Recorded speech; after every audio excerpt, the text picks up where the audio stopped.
Hello बच्चों, स्वागत है आपका अपने YouTube channel O2 and digital education पर। और एक बार फिर से हम शुरू करते हैं इलेक्ट्रिक चार्ज एंड फील्ड वाले चैप्टर का, जो हमारा एक टॉपिक बच गया है, एप्लीकेशंस ऑफ गॉस थ्योरम। हमने लास्ट वीडियो में गॉस थ्योरम के बारे में पढ़ा, इलेक्ट्रिक फ्लक्स हमने क्लियर कर लिया है। तो अभी हमको करना है applications of Gauss theorem. Gauss theorem की एप्लीकेशंस क्या हैं, यानी कि हमको इलेक्ट्रिक फील्ड हम कैलकुलेट करेंगे with the help of Gauss theorem या गॉस लॉ। तो पहला हम देखते हैं, एक बार आप देखें चाहे तो नोट्सों में आप देख सकते हैं थोड़ा सा। आज जो हमारा टॉपिक रहेगा, electric field due to an infinitely long charge wire. हम इलेक्ट्रिक फील्ड कैलकुलेट करेंगे एक इनफाइनाइटली चार्ज वायर के लिए। ठीक है, तो करते हैं शुरू, देखते हैं।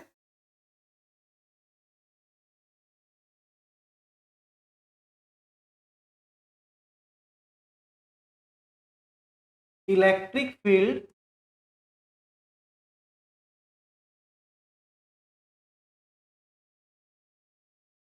Due to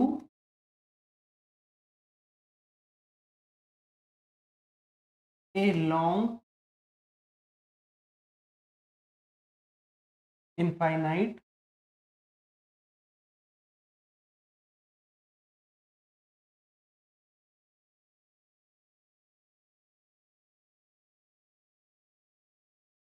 charge wire।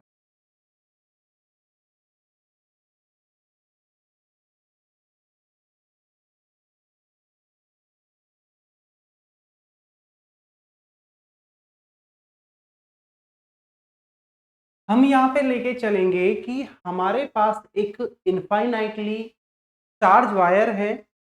तो हमने लिया कि कोई वायर है हमारे पास, इसकी इनफाइनाइट लेंथ है।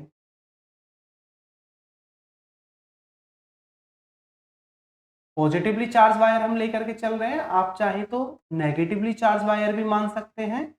उसमें सिर्फ इलेक्ट्रिक फील्ड की डायरेक्शन चेंज हो जाएगी। तो ये हमने तो पॉजिटिवली चार्ज वायर हमने लिया, और ये इनफाइनाइट लेंथ, हमने इसकी लेंथ मानी है इनफाइनाइट। क्या मानी है? इनफाइनाइट। अब इस चार्ज वायर की, जो आपका पॉजिटिवली चार्ज वायर है जिसकी इनफाइनाइटली लेंथ है, इसके नियर बाई हमें किसी पॉइंट पर इलेक्ट्रिक फील्ड कैलकुलेट करना है।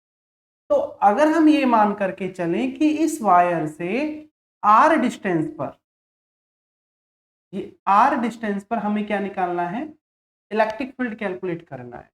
तो इसके लिए बच्चों हम क्या लेकर के चलते हैं, क्योंकि वायर की जो लेंथ है वो तो इनफाइनाइटली है, और हमने इसको मान लिया कि यूनिफॉर्मली चार्ज है। आपका जो वायर है ये क्या है? यूनिफॉर्मली चार्ज है। तो हम इस वायर के सराउंडिंग में एक गॉसियन सरफेस की इमेजिनेशन करते हैं। पीछे वीडियो में हमने डिस्कस किया था गॉसियन सरफेस क्या होता है। एक हाइपोथेटिकल सरफेस आपका होता है, एक हाइपोथेटिकल क्लोज सरफेस जो सिर्फ इमेजिन हम लेकर के चलते हैं। तो इस वायर के सराउंडिंग में हमने एक गॉसियन सरफेस का इमेजिनेशन किया। तो आप ले इसे मान सकते हैं इस टाइप से, और इसमें कंडीशन एक रहेगी कि ये सिमेट्रिक, हम इसको सिमेट्रिक लेकर के चलेंगे।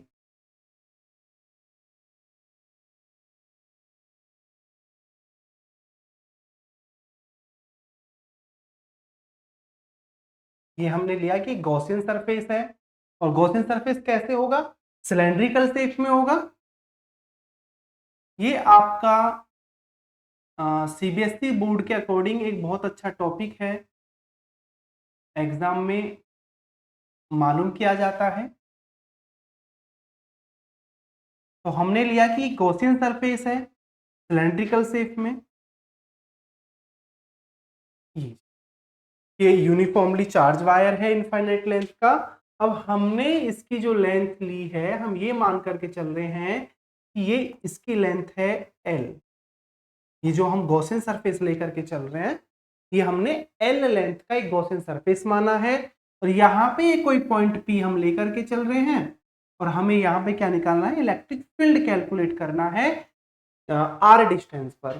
तो अगर हम इसके इलेक्ट्रिक फ्लक्स की बात करें तो इस गॉसियन सरफेस पर इसके हर पॉइंट पर इलेक्ट्रिक फ्लक्स क्या होगा, सेम होगा, क्योंकि वायर है तो फ्लक्स इधर से भी जाएगा, उधर भी, इधर भी, लेकिन r डिस्टेंस पर एवरी पॉइंट पर आपका इलेक्ट्रिक फ्लक्स क्या होगा, सेम होगा। तो आगे अगर अब आप यहां पे देखते हैं तो इस गॉसियन सरफेस में, ये जो आपका सिलेंड्रिकल गॉसियन सरफेस है, यहां आपको 3 सरफेस नजर आ रहे होंगे। अगर हम उनका नाम रखें, सरफेस 1, सरफेस 2 और सरफेस 3, यानी कि 1 और 3 ये तो है आपके प्लेन सरफेसेस और ये 2 है आपका कर्व सरफेस। कैसा है, कर्व सरफेस है। तो इस पॉइंट आर पर अगर हम ये लेके चलें कि एक छोटा सा एरिया एलिमेंट अगर हम लेके चलते हैं, ये अगर मैं छोटा सा एरिया एलिमेंट हम माने, तो यहां अगर इलेक्ट्रिक फील्ड और इसका एरिया वेक्टर अगर आप देखें तो इस सरफेस का भी इलेक्ट्रिक फील्ड कैसे होगा, क्योंकि यूनिफॉर्मली चार्ज है तो ये इलेक्ट्रिक फील्ड की डायरेक्शन होगी। क्या होगी बच्चों, ये इलेक्ट्रिक फील्ड की डायरेक्शन होगी। तो यहां पर अगर आप इस कर्व सरफेस की बात करते हैं तो इलेक्ट्रिक फील्ड की डायरेक्शन, और ये जो आपने एक स्मॉल एरिया वेक्टर लिया है, अगर हम इसे माने dA, तो इन दोनों की डायरेक्शन क्या होगी, सेम होगी, dA वेक्टर और ये E वेक्टर सेम। इसी तरीका से अगर हम यहां पे एक छोटा सा सरफेस एरिया लेकर के चलते हैं 1 पे और 3 पर, तो 1 पर अगर आप देखते हैं इलेक्ट्रिक फील्ड तो इधर, और इसका एरिया वेक्टर क्या होगा, यहाँ परपेंडिकुलर होगा। क्या होगा, परपेंडिकुलर। ऐसी यहाँ पे ये आपका एरिया वेक्टर और ये आपका, तो ये आपका इलेक्ट्रिक फील्ड और ये आपका एरिया वेक्टर। यहाँ भी क्या है, अगर आप इस सरफेस की बात करते हैं 3 की, तो यहाँ भी आपका इलेक्ट्रिक फील्ड और एरिया वेक्टर क्या है, दोनों परपेंडिकुलर हैं। तो यहाँ जनरली जब ये इनफाइनाइट लेंथ का वायर है तो हम यहाँ पे चार्ज तो नहीं देख सकते हैं, तो हम यहाँ बात करते हैं लीनियर चार्ज डेंसिटी की। तो अगर हम ये लेकर के चलें कि इस वायर के लिए जो लीनियर चार्ज डेंसिटी है वो क्या है, लैम्डा। तो हमने जो कल डिस्कस किया था कंटिन्यूअस चार्ज डिस्ट्रीब्यूशन में, तो यहां से अगर आप देखें लीनियर चार्ज डेंसिटी क्या होगी, लीनियर चार्ज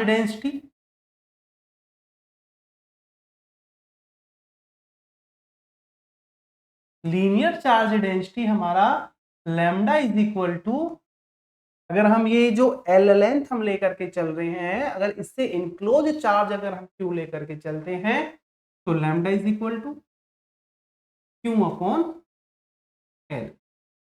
ठीक है, अब हमें क्या काम करना है, हमें यहां पहले इस गॉसियन सरफेस से लिंक इलेक्ट्रिक फ्लक्स हम यहां पे कैलकुलेट करेंगे। तो सबसे पहले अगर हम यहां देखते हैं, क्योंकि हमें गॉस थ्योरम भी यूज करनी है, तो उसके लिए हमें क्या चाहिए होगा, इलेक्ट्रिक फ्लक्स। तो अगर मैं ये आपसे कहूं कि इन तीनों सरफेसेस के लिए अगर आप इलेक्ट्रिक फ्लक्स आप इसका देखते हैं, नेट इलेक्ट्रिक फ्लक्स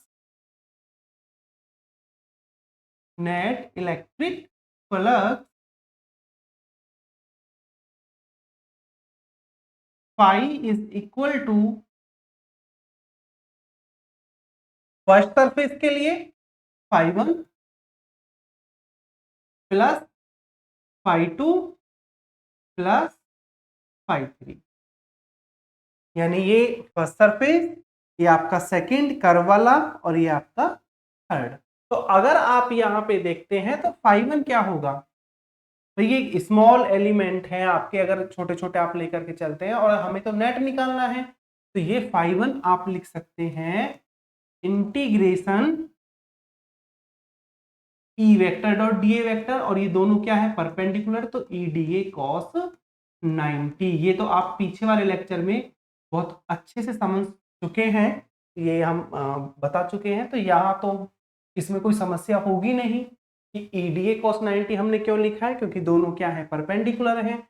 अब अगर फाई 2 के लिए देखें तो दोनों की डायरेक्शन क्या है, सेम है, तो हम क्या लिख सकते हैं, आपका integration EDA cos 0 plus third वाले के लिए EDA cos 90। तो यहां पे cos 90 की वैल्यू 0, तो ये 0 हो गया। ई को आप बाहर लिख सकते हैं, इंटीग्रेशन DA और ये प्लस 0। तो यहां phi E is equal to आपका आ जाएगा ई डॉट ए। अब क्योंकि ये सिलेंडर का क्या है, कर्व सरफेस एरिया, ये इसका क्या है, कर्व सरफेस एरिया हम लेंगे, तो यहां पर फॉर्मूला होता है 2 पाई आर एच। वहां पे एच क्या है, height.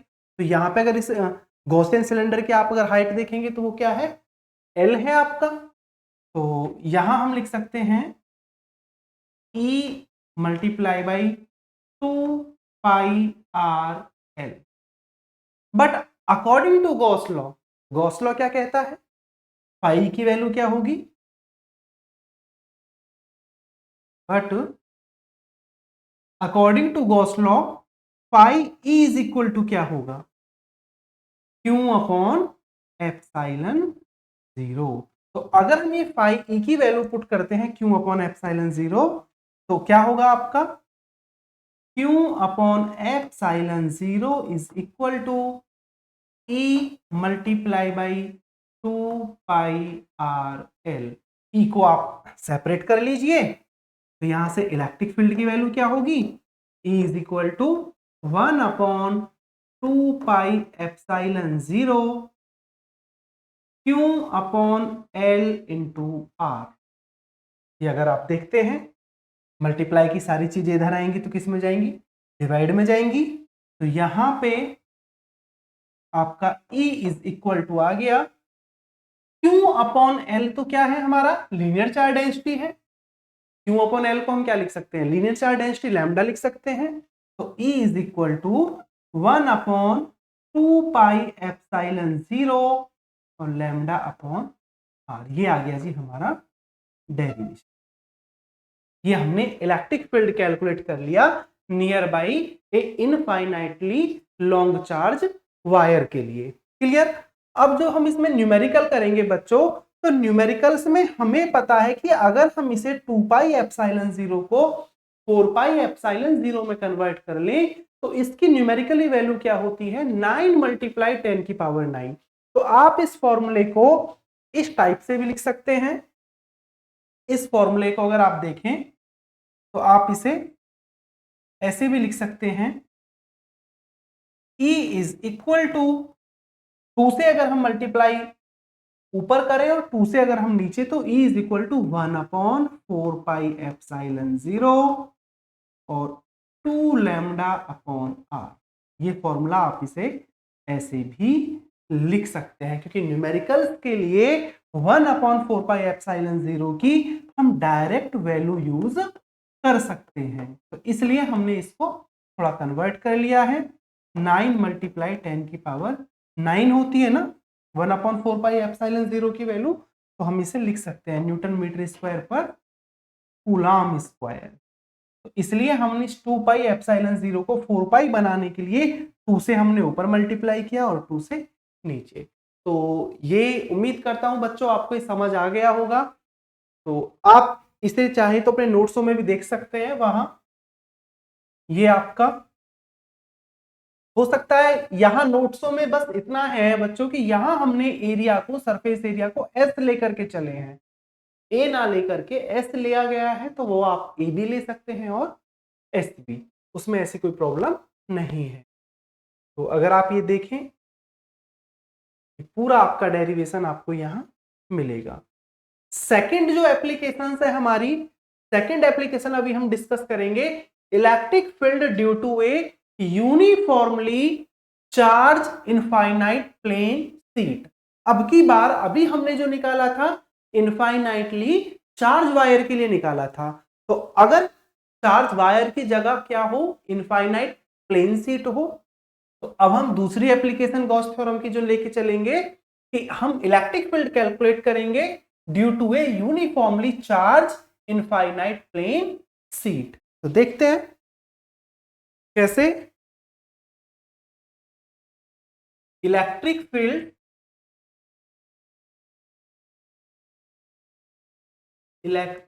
Field due to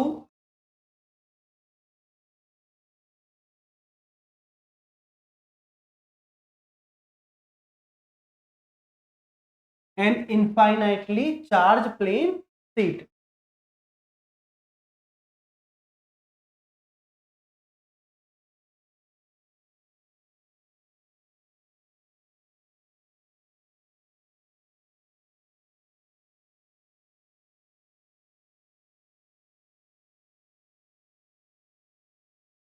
plane sheet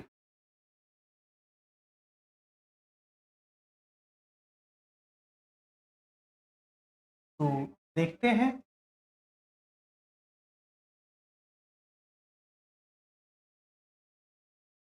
यहां हम लेके चलेंगे कि हमारे पास एक यूनिफॉर्मली चार्ज थिन प्लेट है कुछ इस टाइप से।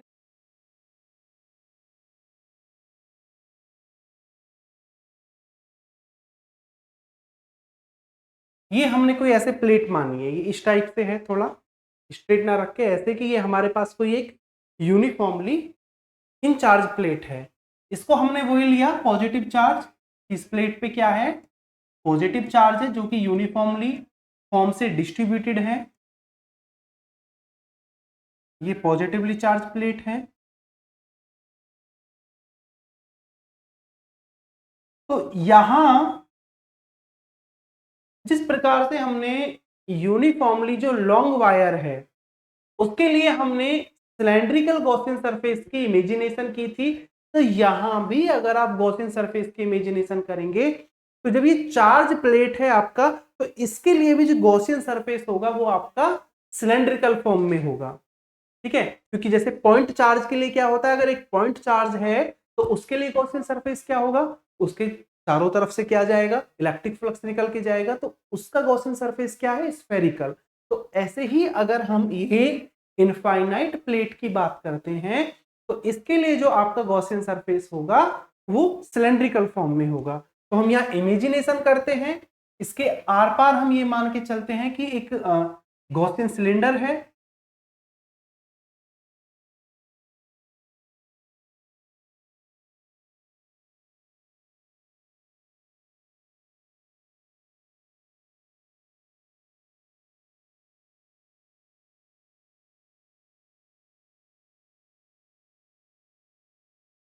ये हमने माना इसके आर पार एक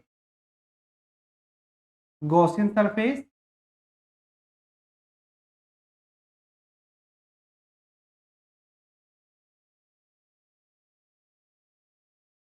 ये हमने माना। इसके हमने क्या किया, आर पार हमने ये गॉसियन सिलेंडर की इमेजिनेशन की।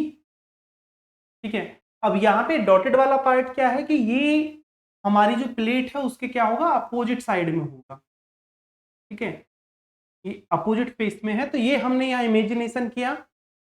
इसके लिए हमने माना कि ये जो इन प्लेन शीट है इस पे जो चार्ज क्यों है वो यूनिफॉर्मली फॉर्म से क्या है, डिस्ट्रीब्यूटेड है। तो इसके लिए जो सरफेस चार्ज डेंसिटी हम लेकर के चलेंगे, हमने माना वो सिग्मा है। क्या है सरफेस चार्ज डेंसिटी,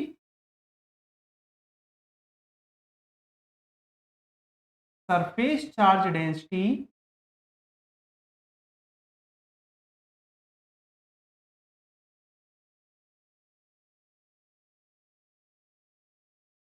ये हमने लिया सिग्मा।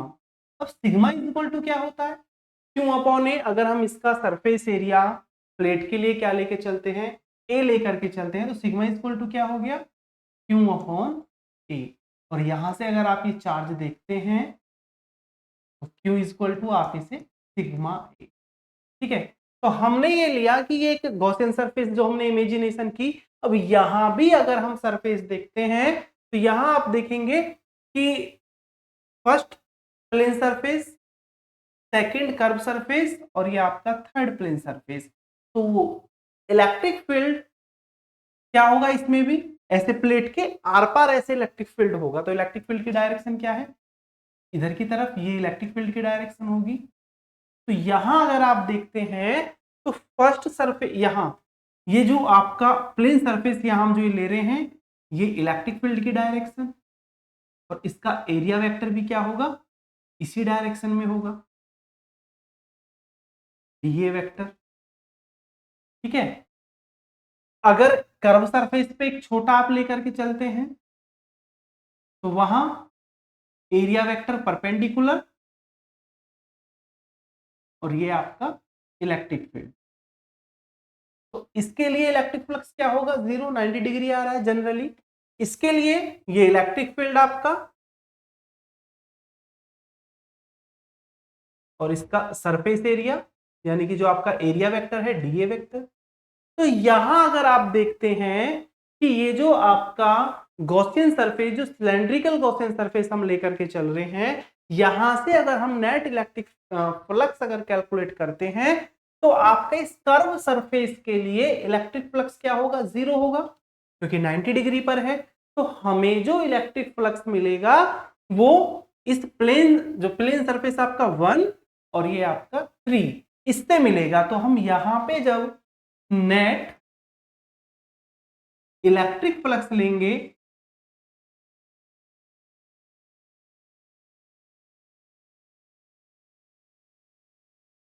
तो अब की बार ये नेट इलेक्ट्रिक फ्लक्स जब हम निकालेंगे, phi E is equal to phi 1 plus phi 2 plus phi 3। तो अगर आप देखें जनरली कि फाई 1 के लिए क्या होगा, इंटीग्रेशन अगर हम E vector dot D A vector यानी कि E D A cos 0 same direction में है, तो इससे क्या निकल के आएगा, फाई 1 से, फाई 1 से आपका जो नेट इलेक्ट्रिक फ्लक्स होगा फाई 1 का, वो होगा ई ए। इसे हम अब डिटेल में सॉल्व ना करके मैं डायरेक्ट लिख रहा हूं, समझ में तो आ गया होगा आपको, क्योंकि हम कई बार ये चीजें निकाल चुके हैं। E vector dot D A vector यानी कि ई डी ए कॉस 0, और कॉस 0 की वैल्यू 1 होती है तो ई डी ए, और वो सरफेस एरिया को हम ए लेकर के चलेंगे तो ई ए। सेकेंड के लिए, जो आप ये सेकेंड हमारा जो कर्व सरफेस है, इसके लिए इलेक्ट्रिक फ्लक्स क्या होगा, 0, और थर्ड के लिए भी क्या आएगा, ई ए आएगा, ई ए। तो आपका phi E is equal to 2 E A. अगर आप देखें E A plus E A, 2 E A. But according to Gauss law, Gauss law हमें क्या बताता है, हमें गॉस लॉ बताता है कि भाई फाई ई की वैल्यू क्या होती है, क्यू अपॉन एप्सिलॉन 0। क्या होती है, according to Gauss law phi is equal to Q upon epsilon 0। तो अगर हम ये वैल्यू पुट करते हैं तो हमारा Q upon epsilon 0 is equal to आएगा 2 ई ए, और यहां से अगर इलेक्ट्रिक फील्ड हम निकालते हैं तो E इज इक्वल टू, ये क्या हो जाएगा, Q upon 2 epsilon 0 A। But Q upon A क्या है, सरफेस चार्ज डेंसिटी जो हम लेकर के चल रहे हैं वो क्या लेके चल रहे हैं, सिग्मा लेकर के चल रहे हैं। तो हम इसको क्या लिख सकते हैं, E is equal to Q upon E की जगह आप लिख सकते हैं सिग्मा अपॉन 2 एप्सिलॉन 0। तो ये आ गया हमारा इलेक्ट्रिक फील्ड, इसके लिए यूनिफॉर्मली चार्ज थिन प्लेट, कि अगर हमारे पास एक थिन प्लेट है और वो यूनिफॉर्मली क्या है, चार्ज है, तो उसके नियर बाई आपका इलेक्ट्रिक फील्ड कितना होगा। तो इलेक्ट्रिक फील्ड क्या आएगा बच्चों, सिग्मा अपॉन 2 एप्सिलॉन 0। क्या आएगा, सिग्मा अपॉन 2 एप्सिलॉन 0 आएगा। देखिए नोट्सों में है ये आपका मेंशन, तो ये यहां से आपको क्लियर हुआ होगा, एक बार नोट्सों से आप देख सकते हैं। तो यहां देखें, ये हमने लिया, जो क्रॉस सेक्शनल एरिया हम इसका लेके चल रहे हैं वो हमने ए लिया है। ये प्लेन शीट जो आपकी चार्ज है, तो यहाँ पे आपका जो फ्लक्स है थ्रो प्लेन एंड फेसिस, यानी ये वाला फेस और ये वाला फेस, उससे EA प्लस ये according to Gauss theorem phi की वैल्यू आपको दी हुई है, तो E इज इक्वल टू क्या आ गया, सिग्मा अपॉन 2 एप्सिलॉन 0, यानी कि यहाँ पे जो E है is independent of R, the distance from the plane set. यहां आप एक चीज ये नोट करें, यहां ये चीज नोट करने वाली है कि ये जो आप अगर देखते हैं इस इलेक्ट्रिक फील्ड की जो वैल्यू है, इलेक्ट्रिक फील्ड की वैल्यू वो क्या है, इंडिपेंडेंट ऑफ आर, यानी वो आर पे डिपेंड नहीं कर रही है। अगर हमारे पास एक थिन चार्ज प्लेट है और उसके नियर बाई अगर आपको इलेक्ट्रिक फील्ड कैलकुलेट करना है तो उसके डिस्टेंस पे डिपेंड नहीं कर रहा है, वो डिपेंड किस पे करेगा, सरफेस चार्ज डेंसिटी पे, यानी कि पर यूनिट सरफेस एरिया पर amount of charge E is equal to sigma upon 2 epsilon 0। तो ये एक चीज आपको यहाँ पे देखने के लिए मिली है।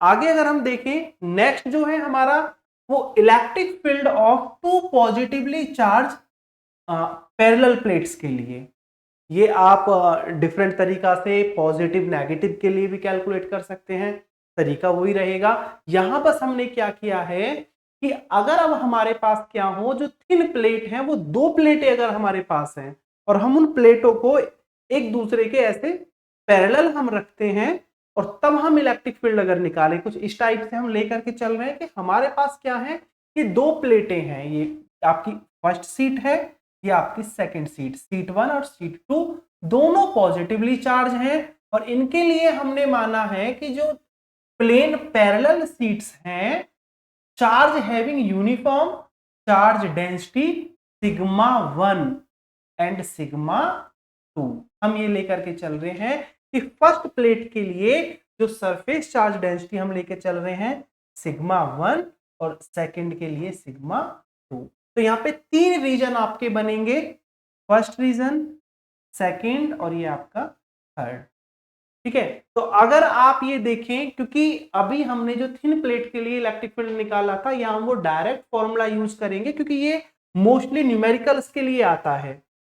तो न्यूमेरिकल्स के पर्पज से हमें इस चीज सीखनी है यहाँ पे कि अगर इस फर्स्ट रीजन में इलेक्ट्रिक फील्ड की बात की जाए तो सबसे पहले अगर आप फर्स्ट प्लेट के लिए इलेक्ट्रिक फील्ड देखते हैं तो उसकी डायरेक्शन ये E1 ये फर्स्ट सीट के लिए है, यहाँ अगर आप देखते हैं ये फर्स्ट सीट के लिए और ये है सेकंड सीट। तो फर्स्ट रीजन में दोनों की डायरेक्शन क्या होगी, सेम साइड होगी, ये जो आपकी सेकंड सीट है उसके लिए electric field E2, first seat की वजह से इलेक्ट्रिक फील्ड E1। तो ये हमने क्योंकि लेफ्ट साइड में है इसलिए हम इसमें माइनस मेंशन करके चल रहे हैं कि E1 vector is equal to minus sigma 1 upon 2 epsilon 0 r cap और E2 vector is equal to minus sigma 2 upon 2 epsilon 0 r cap, क्योंकि दोनों ही क्या है लेफ्ट, रीजन जो फर्स्ट है वो दोनों ही सीट्स की क्या है लेफ्ट साइड में है। तो यहां अगर आप देखें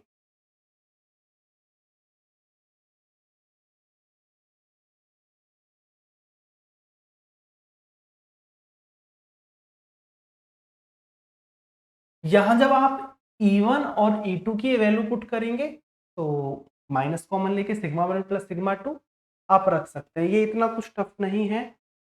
अब सेकंड रीजन के लिए, तो सेकंड रीजन के लिए अगर आप डायरेक्शन देखते हैं, फर्स्ट प्लेट के लिए E1 की डायरेक्शन इधर होगी, ये इधर, ठीक है, और E2 के लिए इधर, क्योंकि ये E2 प्लेट से सेकंड रीजन है लेफ्ट में और फर्स्ट सीट से सेकंड रीजन है राइट में, तो इसलिए इसमें क्या होगा E1 प्लस E2 जो आपका सेकंड रीजन के लिए आएगा इस टाइप से आपका आ जाएगा। ऐसे फिर ये थर्ड रीजन के लिए कैलकुलेट कर लेंगे, ठीक है, सेम, इसमें कोई ऐसी प्रॉब्लम आने वाली है नहीं ना, न्यूमेरिकल्स के पर्पज से थोड़ा है, डायरेक्ट डेरिवेशन तो ये नहीं मालूम किया जाता है। तो अब अगर आपका सिग्मा 1 सिग्मा 2 दोनों सेम हो, यानी दोनों जो आप प्लेट सीट ले रहे हैं दोनों की सरफेस चार्ज डेंसिटी अगर सेम है तो क्या होगा, तो सिग्मा 1 सिग्मा 2 इक्वल होगा, तो वैल्यू वहां पुट कर लेंगे आप ऊपर, यहाँ पे सिग्मा 1 सिग्मा 2 जब सेम होगा तो यहाँ से आप कैलकुलेट करेंगे, तो मैंने नोट में मेंशन कर दिया है, ये कुछ इस टाइप से आपका फील्ड निकल करके आएगा। अब एक लास्ट एप्लीकेशन और बची है गॉस थ्योरम की, जो कि बहुत इंपॉर्टेंट भी है, कि इलेक्ट्रिक फील्ड अगर हमें कैलकुलेट करना हो due to a uniformly charge in spherical shell के लिए, कि अगर हमारे पास क्या है, एक स्फेरिकल सेल है, ठीक है। स्फेरिकल सेल कैसे, स्फेरिकल सेल जैसे आपका बेंगल टाइप, गोल, इस टाइप से, कि हमारे पास क्या है, एक स्फेरिकल सेल है। इन स्फेरिकल सेल हम ले रहे हैं, जैसे कि आपको डायग्राम में थोड़ा दिख भी रहा होगा, जिसकी रेडियस हमने ली है कैपिटल आर।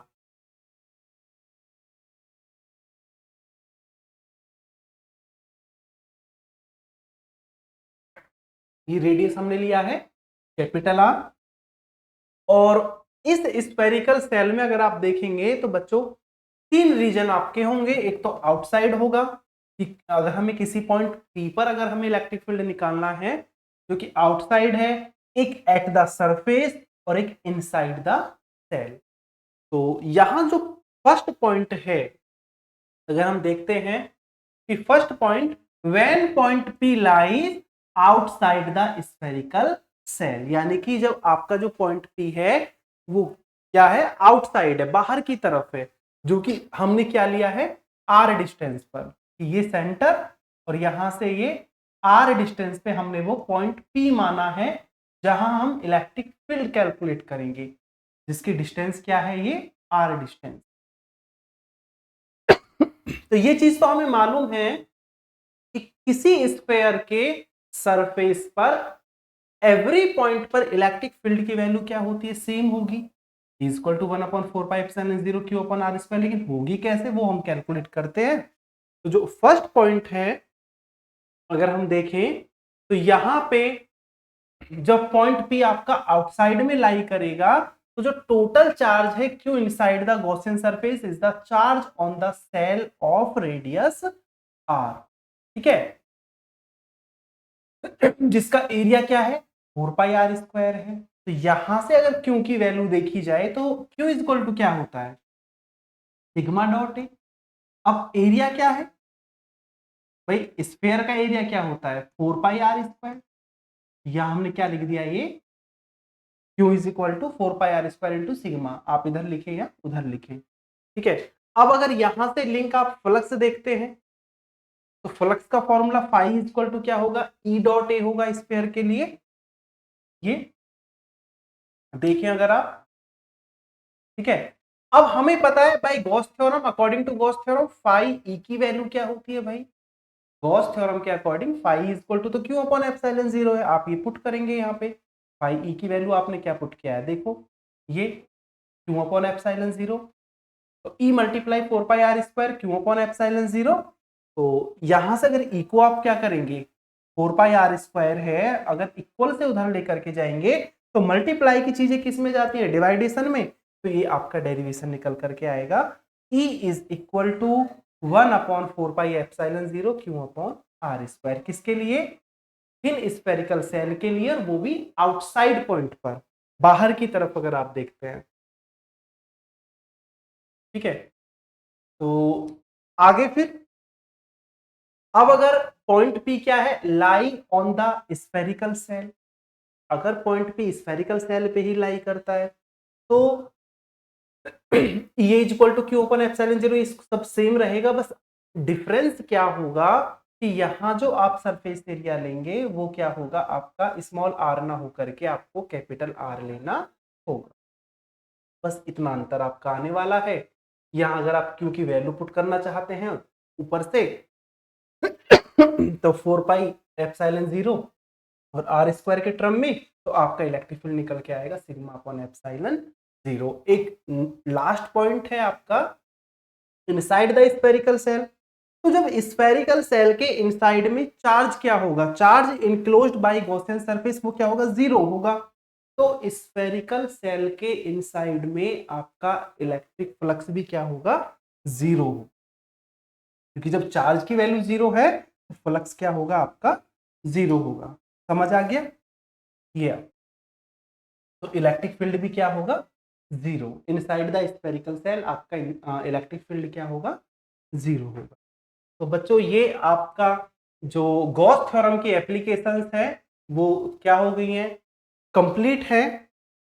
और ये आपका चैप्टर भी कंप्लीट, थ्योरेटिकल पोर्शन जो है आपका कंप्लीट है सारा। तो अब जो हम आगे डिस्कस करेंगे इसके, अब चैप्टर फर्स्ट के हम न्यूमेरिकल्स देखेंगे, क्योंकि इसका जो थ्योरेटिकल पार्ट है सीबीएसई बोर्ड के लेवल का वो हम कंप्लीट कर चुके हैं। अब हम इसके न्यूमेरिकल देखेंगे टॉपिक वाइज, जो हम अपनी नेक्स्ट वीडियो में अब टॉपिक वाइज इनके न्यूमेरिकल हम सॉल्व करेंगे। थैंक यू बच्चों, मिलते हैं अपनी नेक्स्ट वीडियो में।